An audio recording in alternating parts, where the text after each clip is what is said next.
Within the music industry, there are a lot of different cogs that kind of turn, and I want to map out all of those cogs today so that you get a better understanding about how the music industry works. By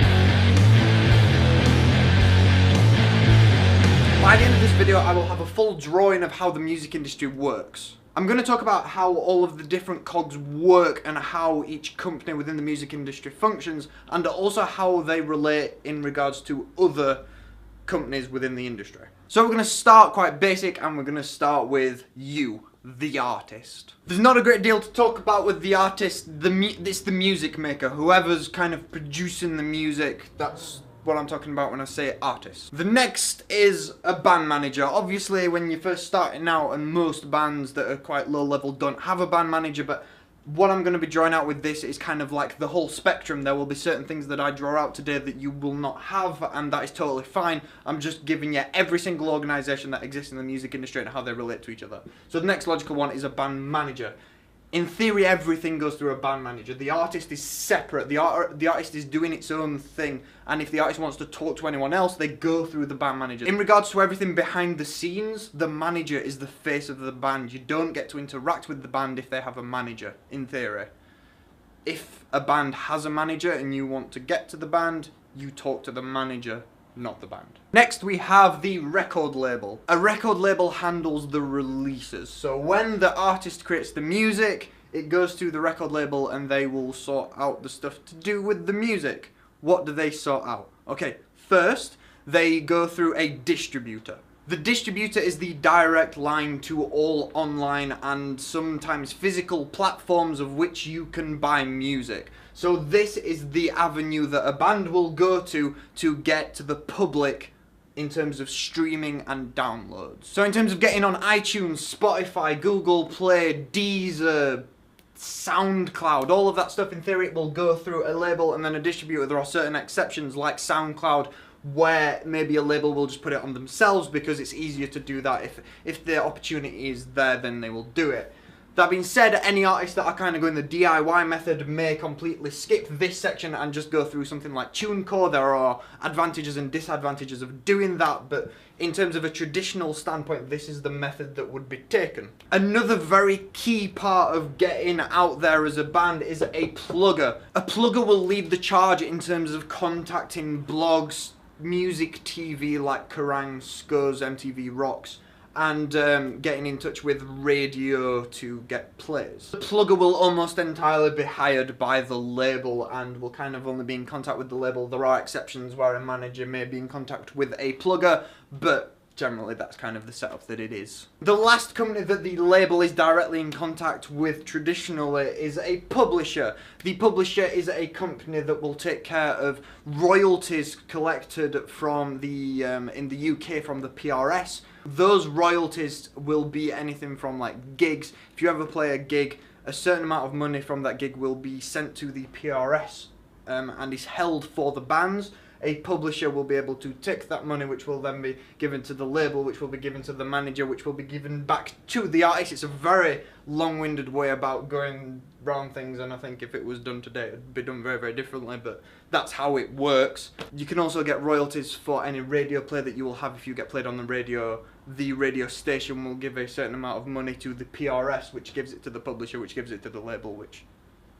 The other big thing that a publisher will do is synchronizations. A brief overview of what a synchronization is if you have music and that music gets put into TV or film or games, that's synchronization. A publisher, part of their job is getting music that is sent to them and that they work with into TV and films and that side of stuff. That's what they do. So as much as a distributor and a plugger kind of work to get the band out there to the public, to everyday people, a publisher gets music and does the stuff behind the scenes. Everything that a publisher does is behind the scenes stuff. So we've talked about kind of where the music heads out and how it gets distributed and that side of stuff. The other side of being a band is playing gigs and live performance.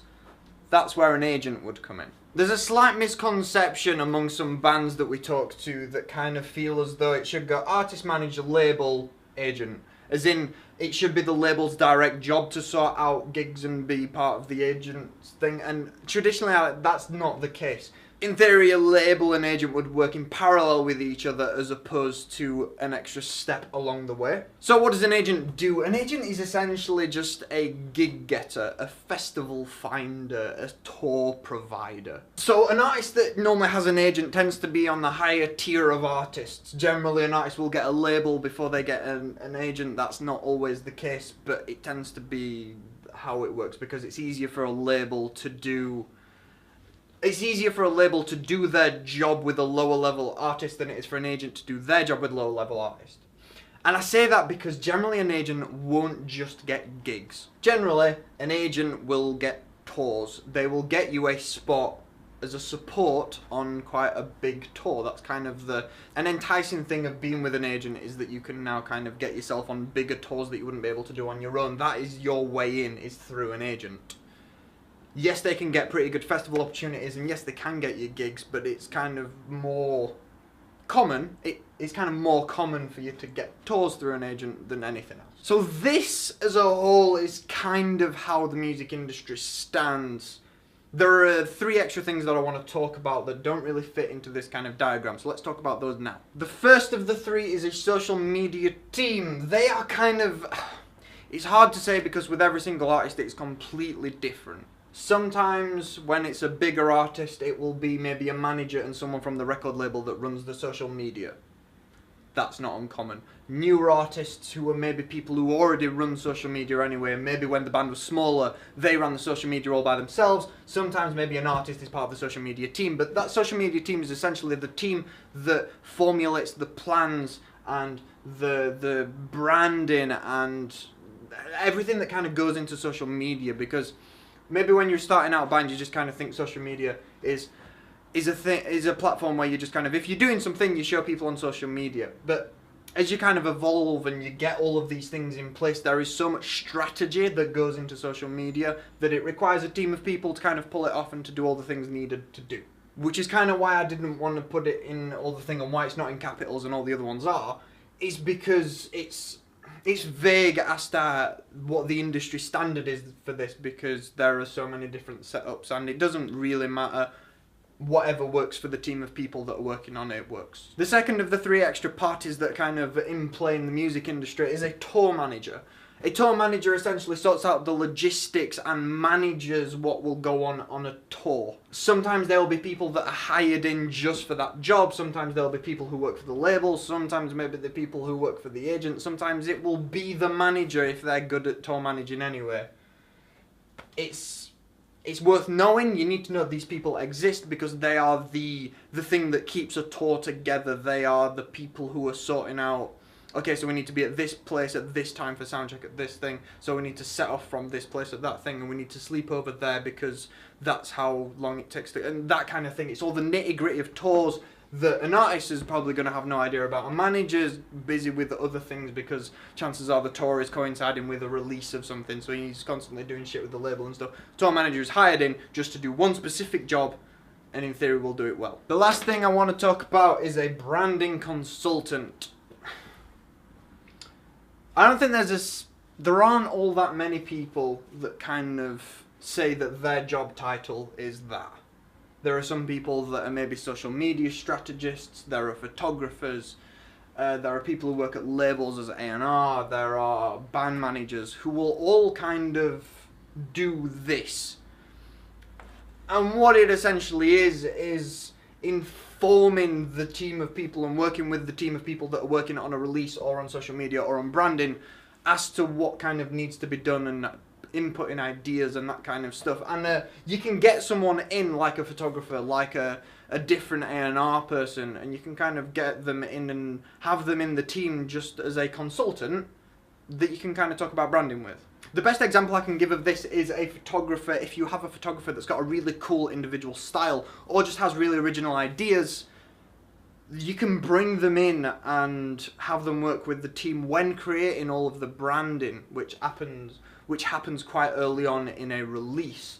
They will be able to work with the manager and whatever the social media team consists of and they can kind of work together and make sure that the idea for the branding is something original and new, so then when they come to actually shoot the photos for the branding, it's something that's kind of cool and in tune with the rest of the brand. There's nothing worse than having an entire set of artworks and posters for the tour that's been set up and gig posters and all this kind of stuff that's all in one brand, and then you're getting a photographer that knows nothing about that branding, none of it's been released yet, that takes photos in a completely different style. If those two styles clash, you have kind of an inconsistent brand which ends up being just a bit naff. That is kind of how a branding consultant would work, I guess, for kind of lower to mid-level bands. But higher level bands, there would be people that I would consider branding consultants that are like McFly's hairstylists, or the people who choose what One Direction wear for music videos, that kind of thing, because there is a brand to adhere to. They have created this image for the band, especially like a band like One Direction or like pop bands that are really marketed towards teenagers. There is a specific brand that must be withheld, and there are people that are hired to keep that thing going. I'd call them a branding consultant. They probably go under different names and do slightly different things depending on the situation. A lot of this is kind of, it will be different depending on the situation. Certain labels maybe won't go through a plugger and will do plugin themselves. Some publishers are labels and will do both at the same time. I believe some distributors are labels and will distribute stuff for other people as well as running their own record label. This is the kind of basic overview, and if there's anyone who kind of works in the music industry that kind of has any more input on it, by all means write it as a comment, because this is kind of, we've been in the music industry for 3 years, just about 3 years, and this is what we've picked up. There's a chance that other people will have experienced different things, and please open up about it, because this isn't by no means a solidified, this is how everything works at all times, because everything's completely different all the time and different companies work in different ways. That's worth knowing. If you found this video because you're looking into getting into the music industry, yes, this is quite a good way of understanding kind of what parties are at play, but by no means is this the be-all and end-all of music. That being said, I hope you enjoyed this video. I hope that you're going to come out of this video knowing a little bit more than you did when you came into it. If you have any questions about any of these people and kind of what they do, by all means, do a comment and we'll get back to you about it. We have done some videos before on record labels and band managers. I will link those up there if you want more details.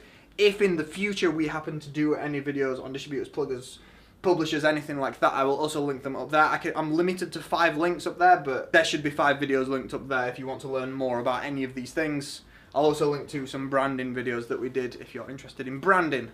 If you want to see more videos from this series, we have made a crap ton of videos about how to become a band. Click here and it'll take you there. If you want to see our best of videos, which is just from all the videos that we've made, all of the best ones, click over on that side of the screen. I really hope you enjoyed this video, and I really hope that you have a good day. I'll see you later.